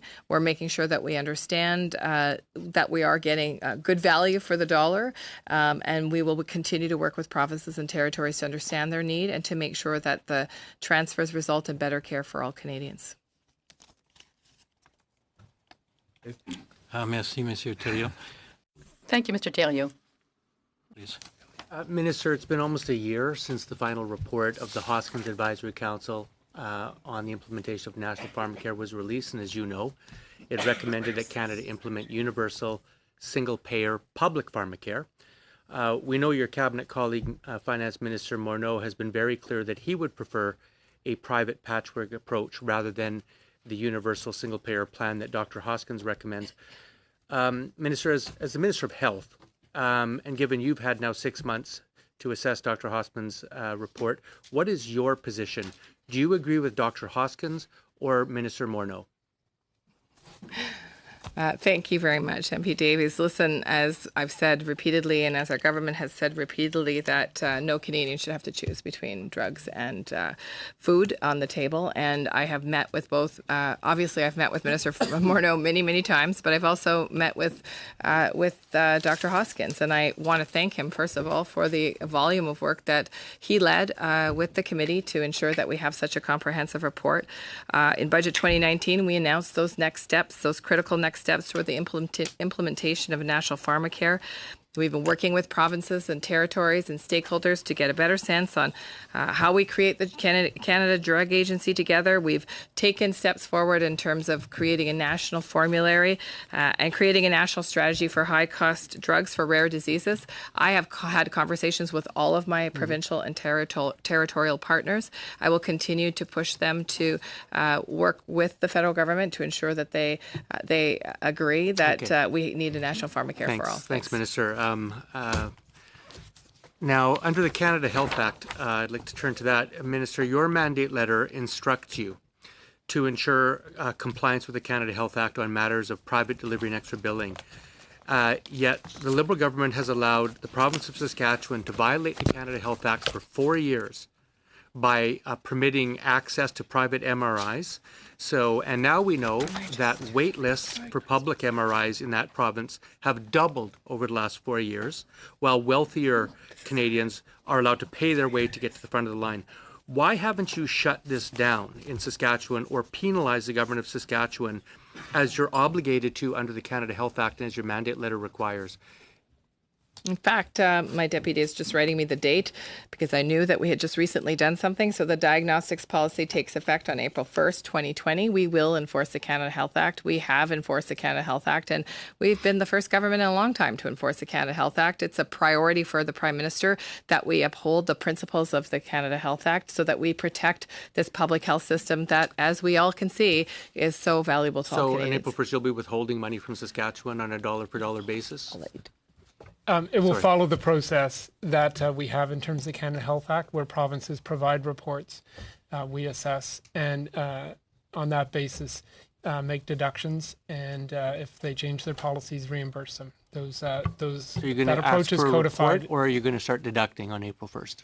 No, we'll follow the process that has been followed for decades in terms of assessing on provincial user fees, making deductions, and then working with them to bring them into compliance and under the reimbursement policy if they do achieve that reimbursed deductions. Thank you, Mr. Davies. We go now to start a new round with Ms. Jansen, 5 minutes. Ms. Adju, since the coronavirus first began, I've been day and night trying to help constituents that have been affected, whether they have been quarantined in Wuhan, on the Diamond Princess, on the Grand Princess, and like I say, taking emails, texts in the middle of the night, doing my very best to give them as many good answers as I could, help them to ensure they can get on a plane, help them, find out whether or not there's a plane coming. And I was kind of surprised yesterday when you mentioned that you were talking weekly with your provincial and territorial counterparts. Now, I come from a farming background, and I must say, when there's something going wrong with the living crop, weekly checks on the crop are never enough. You kind of have to really get in there and do it more often. So I'm just wondering, I saw you afterwards, after a question period yesterday. I went to go and ask you, how could I get a bit more information in more timely fashion? And you mentioned to me that I should phone Global Affairs. And it's very difficult. I really feel for these people who are, in great distress, trying to figure out how to get onto planes and all these sorts of things. That you talked about openness and transparency, and I've really struggled getting any openness and transparency. I even sent a message to Minister for Foreign Affairs, and it took me days to get a response. So I'm just wondering, how can I better give information to my constituents as this continues to go on? So I'll address the meetings first. I will say that I obviously have a daily meeting with my officials every morning. My officials, by the way, have been working, I don't even want to guess, but I bet you they're 14 to 18-hour days since early January. Dr. Tam has daily meetings with her counterparts. The technical group meets daily. There are a number of other working groups that are meeting daily. This is an all-hands-on-deck issue and crisis, and I will say that I find it slightly offensive that you would think that is the only work that we're doing. I meet with my ministerial counterparts once a week because, of course, just like me, they have committees and they have all kinds of other obligations. But a once-a-week meeting with provincial health ministers is actually very rare. Normally, we meet together about once a year. We may have one other call a year. Is it possible, though, that we could somehow get some of the information that is being worked on by the other members of your team in a more timely fashion? Because it's very, very difficult for the constituents when I can't give them a more timely answer. I will also remind the committee that we have made offers every day for situational update, and you are always welcome to come to the situational update briefing, and I would encourage you to do so. You will definitely get the information you need at those situational updates that are provided by my department every day, and you have been invited. I will also say, in terms of Global Affairs, consular services are in the best position to help people that are in another country and that have a difficulty in terms of their own particular situation, and Health Canada cannot assist those people. So yesterday you didn't mention the meetings. You told me to phone Global Affairs, which of course I have done a lot of. Health, and they have been helpful, but I was hoping to have a little bit more timely information. But I'll move on to another question. The estimates we're looking at, we're being asked to sign off on, I think, over $30 billion. And I was struggling to figure out, you mentioned numerous times the idea of $11 billion for palliative and home care. And so I was looking, well, what are how much is being actually utilized in each of the different provinces, which of course it turns out it's very difficult to figure out. I managed to, through the Library of Parliament, find out that $50 million is being used, or $60 million, by BC for palliative care. And then I looked at a CIHI study, which said we had about 16,000 palliative care patients. So if I took that number and I divided it by what's being given, it's about $3,700 per palliative care patient. And we know that it's about $1,200 for one palliative care patient in hospital per day, which gives them about 3 days in hospital. Or if you go to, say, something like Delta Hospice, you could get 10 days because they're about $350 a night. So I'm just wondering, do we feel that that's enough? Because in general, we know we need palliative care in order to ensure people are not having to request MAID in order to get out of suffering. But if we don't have enough palliative care, how can we do that? Well, thank you very much. And I do want to correct that we've offered the critics every day an opportunity to have the update. And I do wanted to correct myself. But we do send situational sit reps every single day. And I would encourage you to read those every day because it will give you an update on the situation in Canada. In terms of the palliative care funding, I will say that obviously... Point of order, Mr. Chair. Just to correct the record, and sorry to do this to you, Minister, but we have not received invites to the situational briefings. If the SIT reports, which just began after requesting them for 7 weeks just on Sunday, is what you're referring to, then yes, we have been receiving those, but just as of Sunday, again, have yet to be invited to a situational briefing that you're having daily. Just wanted to correct the record, Mr. Chair. Mr. Chair, if I may too, since I was referred to as a critic, I would absolutely endorse what was just said by my Conservative colleague, that it's a misrepresentation to say that every single day we've received an offer to have a briefing. That is just simply not the case. We've received that offer. We've gotten situation briefings by email starting on Sunday after a month. So I think that the record should be reflected. Well, there is obviously some confusion, Mr. Chair, if I may, because my officials feel quite strongly that the critics have been offered technical briefings every day. So we'll sort that out because you should be, if that is not happening and you're not getting the information, let's make sure that you are getting the information correctly so that you are able to attend those technical briefings, and we'll continue to send the situational updates. Thank you, Ms. Jansen. We go now to Mr. Van Bynen. Thank you very much, Madam Minister. I appreciate you taking the time to be here. And I, after hearing the dialogue and the conversations and the discussions throughout the last few weeks, I'm convinced we're in good hands, and I appreciate the dedication and the commitment that this team has towards the delivery of clinical response to a very critical issue or an important issue. And I, for one, would much rather have you focus on the delivery of the clinical response to the issues that we're facing, as opposed to dispersing information. But for the benefit of people who are watching, could you tell us about the websites and the information that's available on the website so that people could go to those sites and respond appropriately to their questions? Thank you very much, MP Van Bynen. And I will say, obviously, as the former mayor of Newmarket, you would know that the local level of public health is so critically important in the response to crises like this. There is information on the website at canada.ca/coronavirus, and it's added to every day, as well as information about the current status in Canada, but a number of different pieces of information for a variety of different kinds of purposes. We continue to augment that website as we discover more more and as we have more to offer.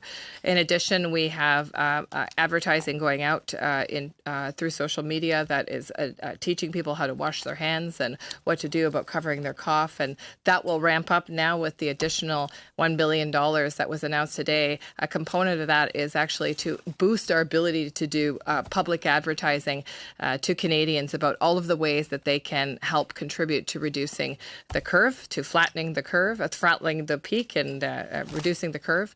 And I think that's going to be very important information for Canadians so that they can participate and feel that they have a role to play, which they critically do. And all of the solutions are local. All of the MPs at York Region now are receiving a weekly update from York Region that talks about what's going on the ground, and I think that's critically important.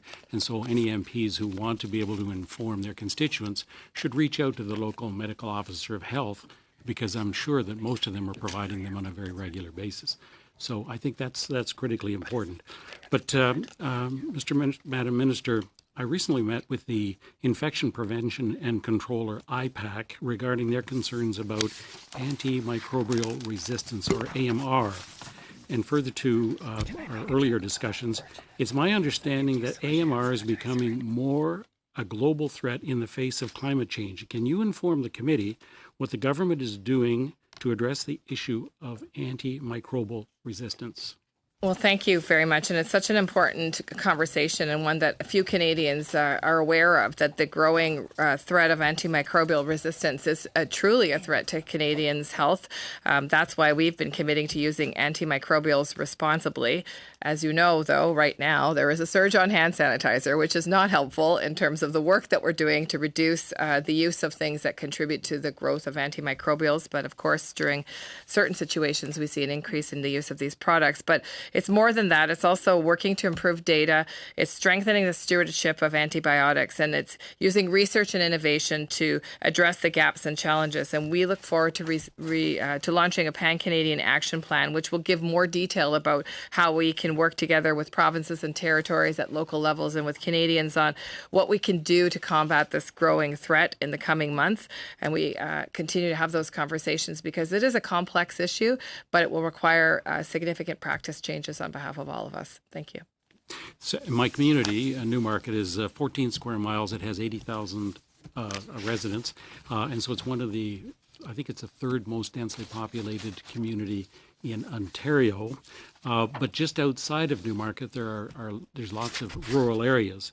And one of the areas that this committee has agreed to study is an analysis to compare and contrast urban healthcare and rural healthcare. And the urban-rural divide that we see in parts of the mandate letter commits to promoting and standardizing access to health care for all Canadians. And my question is what work is your department doing to improve health outcomes for Canadians in rural areas? Mm-hmm. Well, thank you very much. And it is a challenging problem, as you know, and obviously you do, given that you're from an area that has rural communities, and I too represent a riding that has half of a larger city, or I guess a smaller city, and many rural communities. And I hear firsthand the struggles that people have to accessing primary care, especially the further they get away from a centre.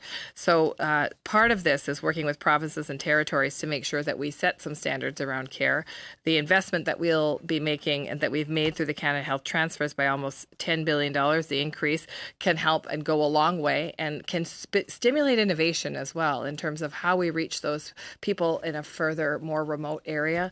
I think this stable, predictable, long-term funding does represent a major step forward towards better health care and health outcomes for Canadians. And I will say that the mandate letter that is very exciting to me, my mandate letter item that is very exciting to me is actually around access to primary care. And I think that as I meet with various different health ministers from across the country, there is a lot of work being conducted in this area and some very interesting and innovative ideas that I will be happy to share with you when I come back to talk about that item specifically. Thank you, Mr. Van Bynen. We go now to Mr. General. 5 minutes, please. Thank you, Mr. Chair. And further to my point of order, Minister, recently the Prime Minister convened a cabinet committee on COVID-19. Just this week, your office started sending opposition critics daily briefings. Unfortunately, this doesn't give us much of an opportunity to have the discussion with you or the officials. simply ask the question, why have you decided not to include the opposition at the table so all parliamentarians can ensure Canadians have accurate and the most up-to-date information? Thank you, Mr. Generoun. We'll continue to provide information through the variety of methods that we are, in addition to technical briefings as we did yesterday, I believe, to all parliamentarians. I think it was yesterday. And I think that's very important that we make sure that we democratize the information amongst us. And so we'll continue to do that work. Listen, this is an all hands on deck moment for Canada. It is important that we have access to information. I can tell you that I also provide daily briefings to the media and through them to Canadians, and I will continue to do that. And so will Dr. Tam. Why have you made the decision, though, to not allow us to sit at the committee? The committee is a cabinet committee that is looking at a whole of government response that not is just about the health response to COVID-19, but also the other areas of Canadian society that will be impacted by disruption, including economic disruption. And so today's announcement is an example of how fast we can make decisions through the special committee, which is a very focused and targeted mandate to address those emerging issues as we see coronavirus in our community. You've just outlined the committee, which I understand. However, why aren't opposition allowed to sit at that committee? Well, opposition do not typically take part in cabinet committees. As you know, these are cabinet committees of cabinet ministers who have the jurisdiction and the capacity to make decisions about how to respond using the considerable weight of their departments and their bureaucracies to propose ideas and that we can action very quickly. I think if Canadians truly want to believe that this is open and transparent, there would be the invite to us from the NDP, the Bloc Québécois, and the Conservative Party to sit at this committee, to be able to hear the discussion, to be able to weigh in on what we're hearing, so we can then share that with the decisions that are essentially being made. Ultimately, this was a decision that you made not to include us, and I'm just trying to get to the bottom of why. Well, let's be clear. The Prime Minister actually appoints cabinet committees, and I, as the Health Minister, of course, am a member of the cabinet committee to provide health advice, but the other members of the committee are there to provide advice from their various portfolios.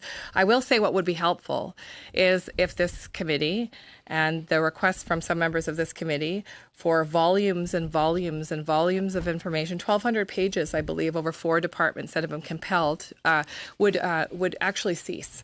Because, in fact, what we see here are hardworking officials who have to take their eye off of actually responding to the coronavirus crisis so that opposition members can play games with Canadians' health and safety. I don't think we're playing games, Minister. I think, quite simply, Canadians are asking a lot of questions, and there's been quite a few points where I can point to where there's just been some miscommunication.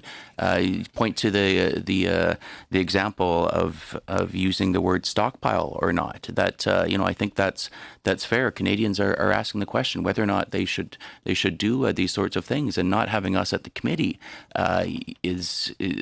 I think you mitigate a lot of this if you just allowed us to sit at the committee. So I'm not sure, MP General, if your request is for you to sit at the committee or for more information for Canadians. I will say that this is a cabinet committee the Prime Minister has appointed of cabinet ministers. And of course, there is no precedent that opposition members would be included in a cabinet committee.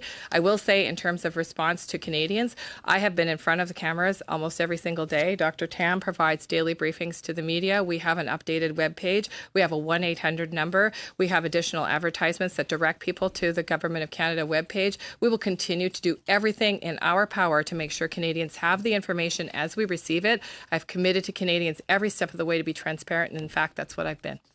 Minister, we're looking here to support you. We're looking here to support the committee. Without us being at the table, certainly sends. I don't think it sends the right message that you're being transparent. Doing media interviews is one thing, but to work in a collaborative way in which you say you intend to do is quite simply just isn't happening. You admitted that you didn't even realize if we were getting daily briefings or not up until this point. So again, I implore you to press upon, I guess, the Prime Minister that to allow us as part of this committee. Simply just saying it's a cabinet committee doesn't answer the questions that I think Canadians are looking to answer. So again, I would implore you to request to the Prime Minister that we're a part of this, because I do believe that you want to work collaboratively, and unfortunately, it just doesn't appear to Canadians that you are. Thank you, Mr. General. Mr. Killaway, 5 minutes. Thank you, and hello again, Minister, for my second round of questioning. But I wanted to talk about, in my riding, I've had the privilege of working with community groups in Glace Bay and working in Port Hawkesbury and Canso with community groups and local doctors that are focusing on new ways to recruit new physicians to come to Cape Breton, northeastern Nova Scotia. And one of the common themes that come up among local physicians and even the community groups that are part of the community health initiatives that I'm a part of focuses on foreign credential recognition. And I know in your mandate letter there's reference to looking at bridging the gap with respect to foreign credentialing when it comes to physicians. And I know, once again, that is a partnership and a collaboration with the province. But I'm just looking for an update as to where we are on that specific item within your mandate letter. Well, thank you very much. Obviously, we've all met people from other parts of the world who have incredible skills and talents and who are not utilizing them to their full potential. And I will say, as a Minister of Employment in my previous role, there were a number of programs that could help new Canadians and others to improve their foreign credential recognition, including the provision of low-interest loans or almost zero-interest loans to help facilitate access to courses, for example.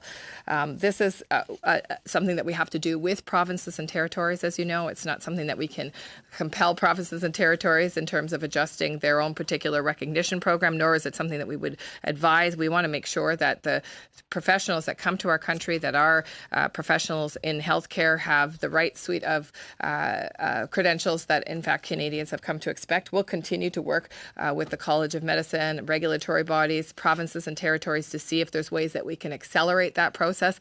And I think the other piece is making sure that people have access to resources so that they can take care of their daily lives while they're pursuing sometimes timely, time-consuming courses that take away from their capacity to earn. And so I will say I was always impressed by that particular fund. It was used extremely well by the Government of Canada to support the education of newcomers, and many of them were healthcare professionals that could then go on and fill some of the gaps in our communities. Thank you. Switching gears and to go back to COVID for a second, and this could be an answer that could be supplied by witnesses as well. We talked about the need for an awareness campaign and an education campaign when it comes to COVID, and we talked about the importance of focusing on social media. But when I look at my riding, it's predominantly rural. It's older. And we're working on rural broadband, but is part of the awareness campaign, will it be, non-social media means by which we're looking at to reach seniors and those that may not have access to high-speed internet? Question, and I think it's a very timely one. And of course, the announcement today is very timely as well, because we know that other forms of advertising, in particular print and TV and radio, can be very expensive. So the $50 million that's part of the $1 billion will be utilized in a way that we can actually reach audiences that are not reachable by social media. I will caution you to make an assumption that older people are not using social media, because many older people are on Facebook, but nonetheless, we know that there are others that don't, and that it's important that we have an approach to sharing information in a way that will be accessible to all Canadians. Now, to redeem myself on the original question when it comes to seniors, in my riding, once again, I'm very happy and very proud to represent the riding. It has an older population. And again, a couple of themes that come up in my riding in particular is around home care and palliative care. And my riding is very well educated on the division of powers. I received an education from them at the doorstep from Canso to Glace Bay. But what are we doing at the federal level to ensure that home care is available to seniors? So again, the $6 billion that we've committed that's very targeted for home care and palliative care is part of our efforts to boost up the capacity at the province and territorial level. We know that provinces and territories have been struggling with home care. We know that we have an aging population in Canada, and we know that it's better for people to stay at home if they can and stay out of any kind of long-term care facility if possible for as long as possible. It's good for them. It's good for our resources as a country. And so this investment will go a long way. And I'm looking forward to hearing from the provinces and territories in May about how that investment has resulted in the ability to provide additional home care. I will say that we still have a long way to go. And I will say that it is incumbent on all of us to think about how we can better support the seniors in our communities and in our lives. Thank you. Thank you, Mr. Kellaway. Monsieur Thériault, 2 minutes et demi. Monsieur le Président, j'en appelle à... Mr. Thériault, 2.5 minutes. Mr. Chair, may I call on your generosity so that I can ask this unusual question. I've been looking at the group here. I think it's most reassuring to have, I'm sorry, Mr. Dukas, this is not at all pointing to you, but we do see so many women, a high representation of women on this panel, and I think this is something to be applauded, not the sort of thing we would have seen in past decades. Je voudrais poser une question au docteur. I would like to put my question to Dr. Mitani.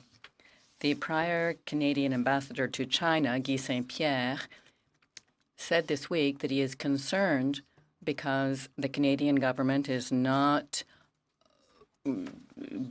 respecting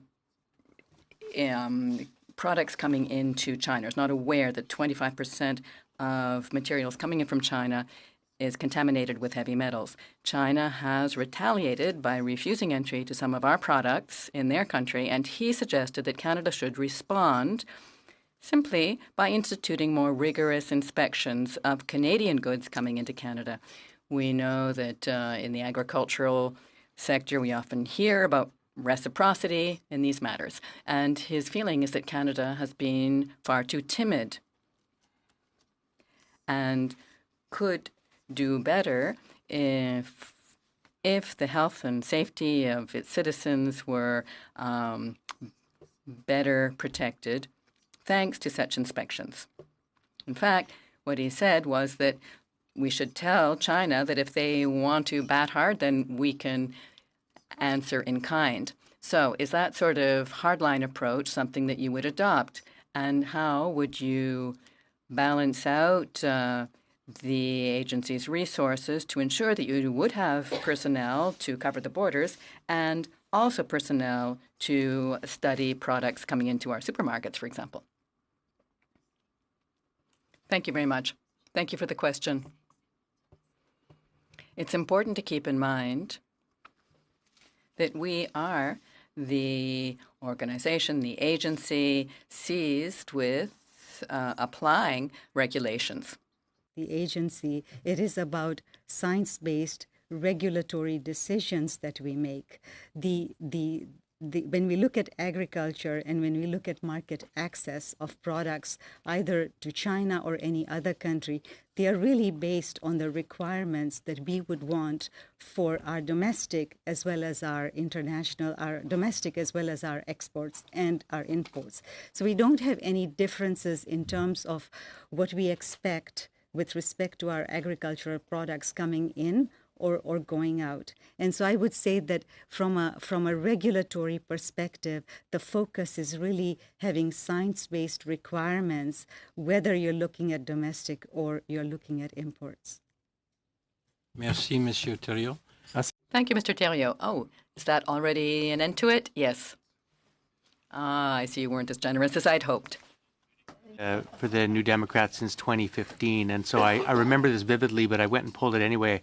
The mandate letter that Prime Minister Trudeau gave to Health Minister Jane Philpott. And quoting from that letter, it says, from 2015, I expect you to work with your colleagues to deliver on your top priorities, improve access to necessary prescription medicines. This will include reducing the cost Canadian governments pay for these drugs, making them more affordable for Canadians.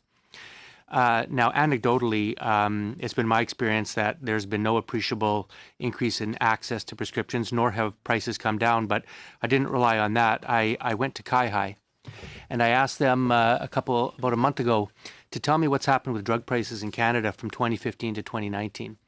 And what I found was they've gone up every single year, both in a global way and per capita basis. In fact, drugs are now 8.6% more expensive in 2019 than they were in 2015. So what's puzzling to me is that in 2016, the Liberal government first announced its intention to reform Canada's patented medicines regulations in order to lower the price of prescription drugs for Canadians. We know that your government estimated that would lower drug prices by $13 billion over 10 years. And your government announced that they were meant to come into force by January 1, 2019. Still hasn't happened. So, Minister, given that prescription drug costs have gone up every single year since the Liberals took office in 2015, why is your government delaying these necessary reforms?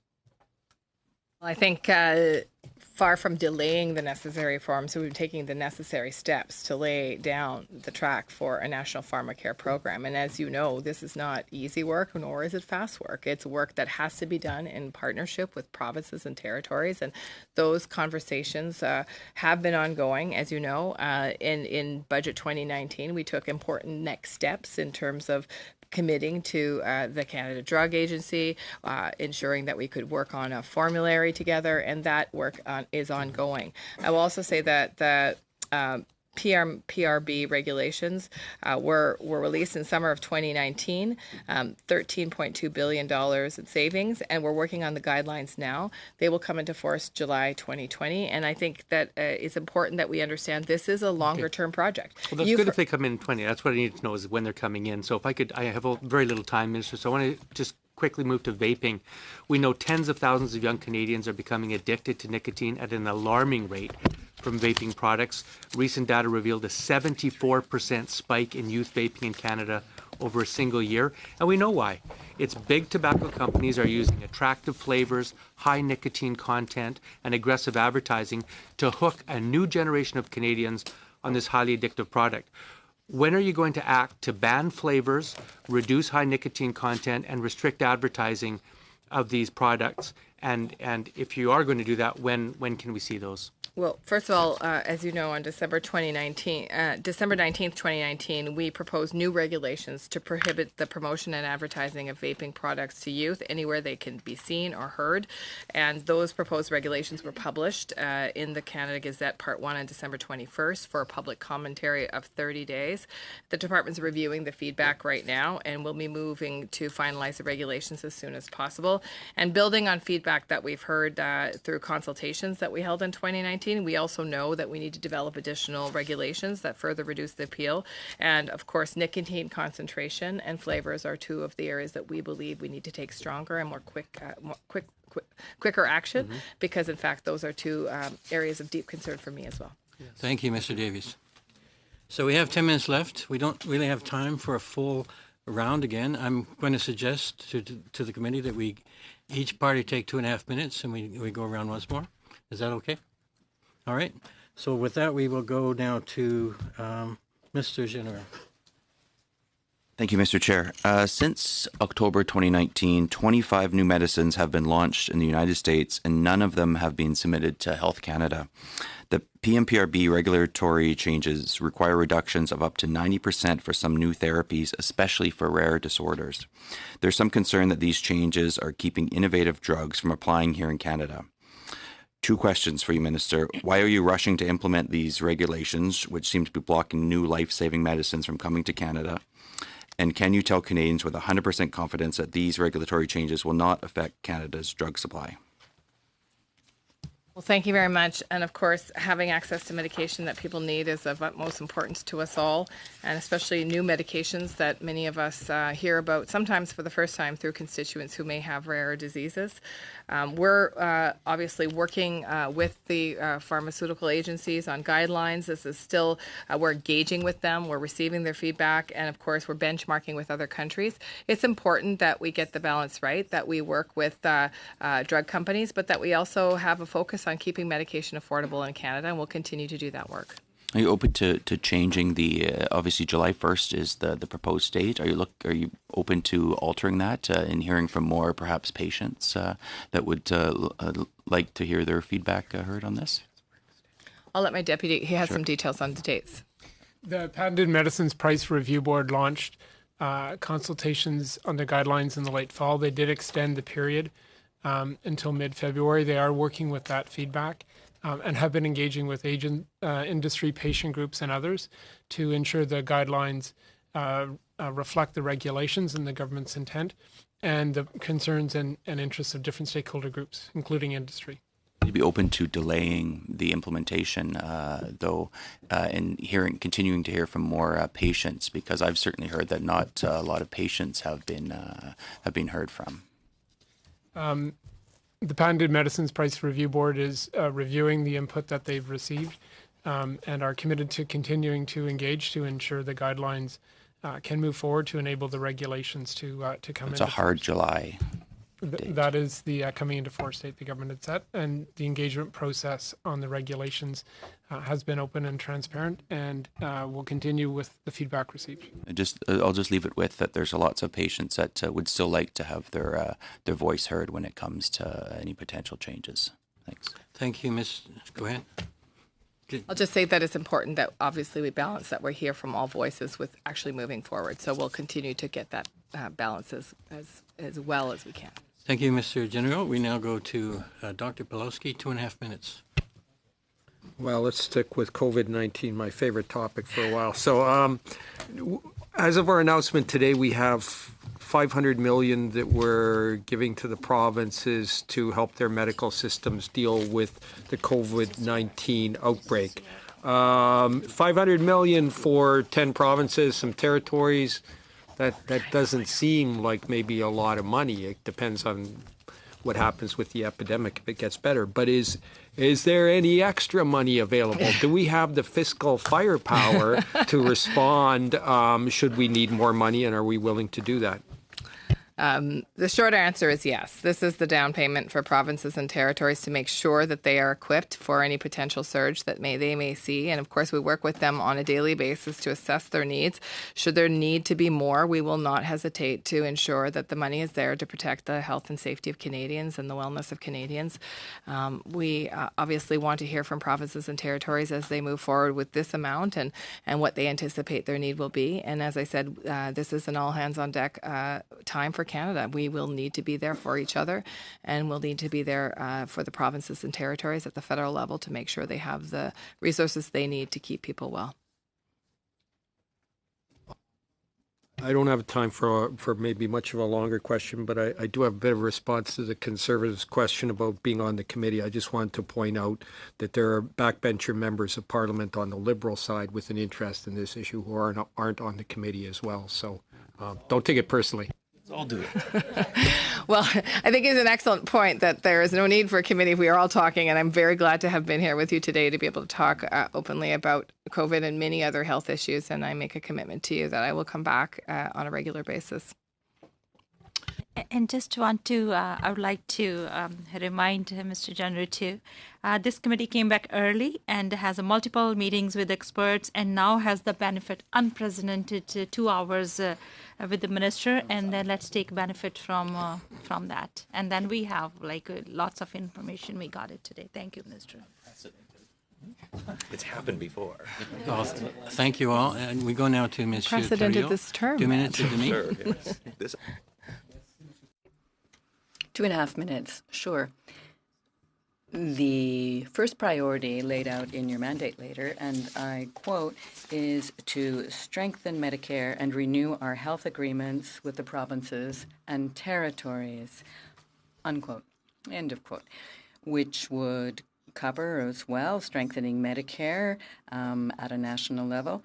And some constitutional experts say that such a program, at least for pharmacare, without a withdrawal capacity provided to Quebec would be anti-constitutional. So do you intend to allow for, should you undertake such a program, an opting out option for Quebec with full compensation?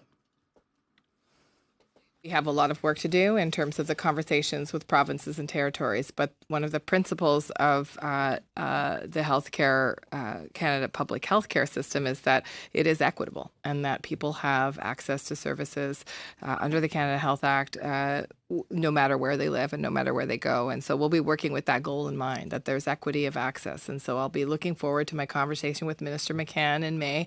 I had a lovely conversation with her late last week, and although we very quickly talked about Medicare, of course, much of it was about the coronavirus response. And we'll continue those conversations to make sure that Quebecers have the same level of care and the same level of access to medication as the rest of Canada. And I look forward to those conversations. Thank you. Merci, Monsieur. Thank you, sir. Snappers.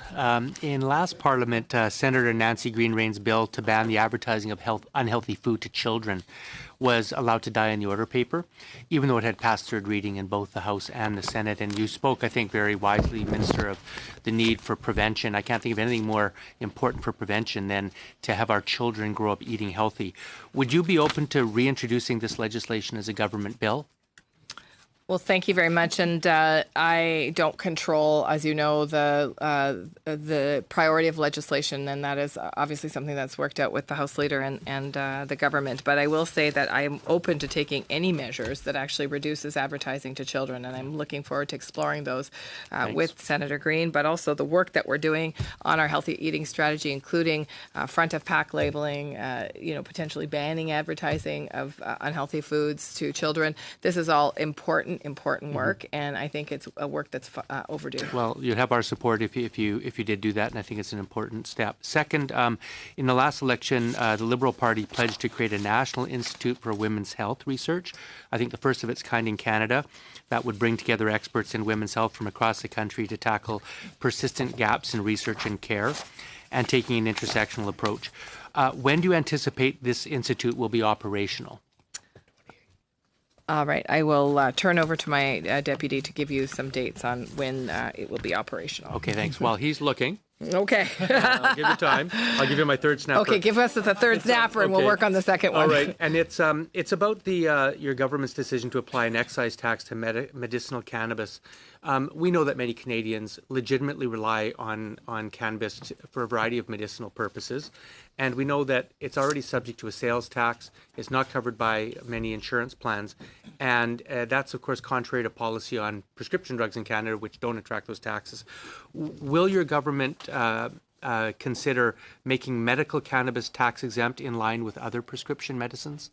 Well, thank you very much. And obviously, this is a complex question, partly because excise taxes, as you know, are in the realm of the finance minister, and also that the evidence is growing and evolving around medical use of cannabis. And this is one of the benefits of having a framework of legalization, is in fact you can actually do more robust research about the benefits of cannabis, medical cannabis, what strengths of cannabis can be used for which particular illnesses, how best to distill cannabis, and the various kinds of ways that it can be used. And so we continue to invest in that research and to support, obviously, the medical cannabis regime, but we'll continue to work on that, and I think that will give us some clarity around excise tax. Thank you.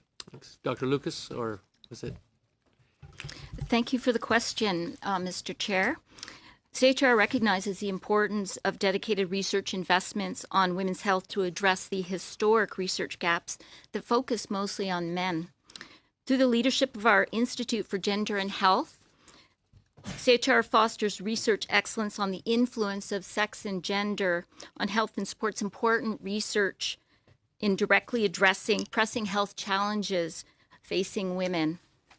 So, for example, the work of Dr. Peter Lung at the University of British Columbia, he studies the role of hormones in women's reproductive health. Knowledge gained from Dr. Lung's research will improve the treatment of reproductive disorders, pregnancy complications, and gynecological cancers. It should be noted that CHR has expertise in the creation of national health research institutes to address pressing health concerns, and we will be pleased to support the Minister in delivering on this important commitment. Thank you. Do we know when? That was the question, when? I think as the government's moving forward on its commitments, it is certainly looking at this. Obviously, a lot of attention paid now on addressing coronavirus, but the government is intent on moving forward to that in the coming weeks and months. Thank you. Thank you, Mr. Davies. And thanks to our great panel for your endurance. Whether or not it's unprecedented, it is nevertheless appreciated. So thank you, Minister Hajdu, and all of the officials for being here and giving us of your time so generously. So thank you very much. Meeting adjourned.